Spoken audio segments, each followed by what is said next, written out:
राजनगर में एक छोटे से गांव में पहाड़ और नदियों के बीच में एक छोटा सा स्कूल था। वहां पर सिर्फ एक ही क्लास थी और एक ही टीचर और बहुत सारे प्यारे प्यारे छोटे बच्चे जिन्हें पढ़ने में रोज मजा आता था। और वो बहुत ही खुश होकर के स्कूल आते थे, हर रोज कुछ नया सीखने की उम्मीद लेकर के। ये बच्चों के बीच में एक ऐसा भी बच्चा था जिसकी ड्रेस फटी हुई होती थी, शूज फटे हुए होते थे, पर चेहरे पे मुस्कुराहट जरूर होती थी। बहुत सीधा बच्चा था और थोड़ा थोड़ा शर्मीला भी। उस बच्चे का नाम था राज। पर उसके पास लिखने के लिए एक पेंसिल नहीं थी, तो वो हर रोज अपने दोस्त से पेंसिल मांगता।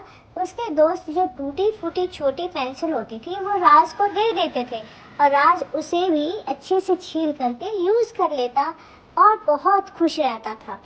उसकी तरह जब वह स्कूल जा रहा था तो उसे एक पेड़ के नीचे कुछ चमकती हुई चीज दिखी। उसने उठाया और फिर उसने देखा कि भाई ये तो बहुत ही सुंदर प्यारी सी एक चमकीली पेंसिल है। उस पर कुछ लिखा हुआ था। उस पे लिखा था, जो दिल से लिखते हैं ये गिफ्ट उसी के लिए है। राज का खुशी का कोई ठिकाना ही नहीं रहा। उसने तो पेंसिल उठाई और स्कूल गया और फटाफट अपने कागज पर लिखना शुरू किया। वो जैसे ही कुछ लिखता वो चीज सचमुच में जिंदा हो जाती। उसने चिड़िया बनाई तो चिड़िया कागज से निकल करके उड़ने लगी। अब तो ये सब बच्चों को बड़ा हैरान करता था। सारे बच्चे उसके पास झुंड बना करके इकट्ठा हो जाते थे। राज का खुशी का कोई ठिकाना ही नहीं रहा। उसने तो पेंसिल उठाई और स्कूल गया और फटाफट अपने कागज पर लिखना शुरू किया। वो जैसे ही कुछ लिखता वो चीज सचमुच में जिंदा हो जाती।